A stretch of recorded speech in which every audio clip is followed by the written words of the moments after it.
Minha família morava em um dos bairros mais bacanas da minha cidade e, infelizmente, assaltos não eram raros, embora, até onde eu sabia na época, nenhum tivesse resultado em morte. Eu não acompanhava muito as notícias do bairro, ou qualquer notícia, na verdade. Mas eu percebia que minha mãe estava ficando cada vez mais preocupada nos últimos meses. Só que eu simplesmente não me importava o suficiente para perguntar o motivo. Ela vivia me lembrando de trancar todas as portas, andar em grupos, não conversar com estranhos e por aí vai. Nossa primeira grande discussão sobre isso aconteceu quando ela disse que eu não podia mais voltar a pé da estação de trem sozinho. Eu estava fazendo algumas atividades extracurriculares no centro da cidade e pegava o trem até o final da linha, onde morávamos, o que de forma alguma era um lugar remoto. Nosso prédio ficava a uns 10 minutos de caminhada da estação, e eu fazia esse trajeto desde pequeno. Podia fazer de olhos fechados.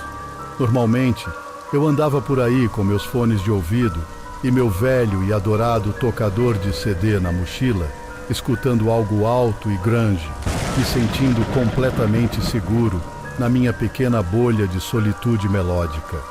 Teve muita gritaria e bate-boca, muito, você ainda me trata como uma criança, você não confia em mim, você está me sufocando, você está tirando minha liberdade, você é a pior mãe do mundo.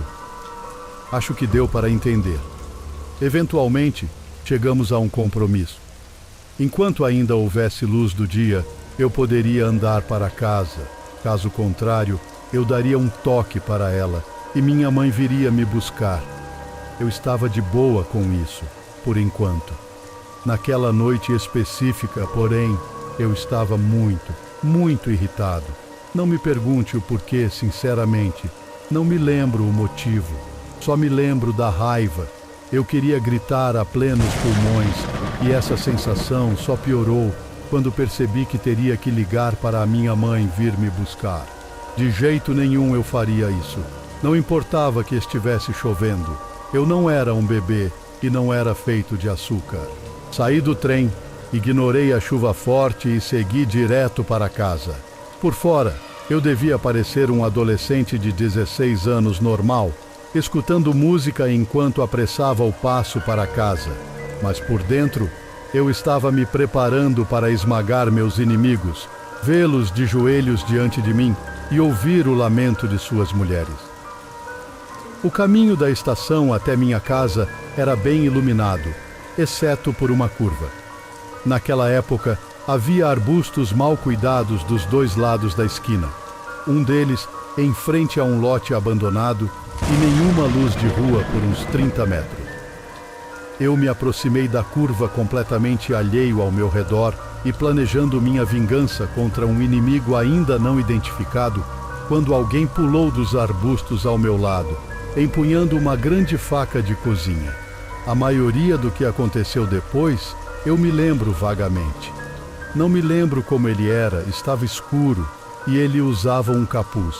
Lembro que ele cheirava fortemente a álcool, mas sinceramente não me recordo dele dizendo alguma coisa. Provavelmente não teve tempo suficiente para isso, porque quando ele pulou das sombras, eu levei um susto tão grande que derrubei meu Discman. E foi isso. Vi vermelho e perdi a cabeça com o cara. Toda a frustração do dia se derramou de mim como uma represa rompendo e desencadeei uma torrente de palavrões nele, a maioria inventada na hora. Ignorei completamente a faca, empurrei-o com força, continuei gritando, "Você tá brincando comigo?" repetidas vezes e me abaixei para pegar meu tocador de CD quebrado. Não sei o que ele fez, e até hoje não sei por que não me atacou enquanto eu estava agachado. Mas quando juntei todos os pedaços e levantei, ele tinha desaparecido. Segurando os pedaços do meu Discman quebrado e do CD, continuei meu caminho para casa.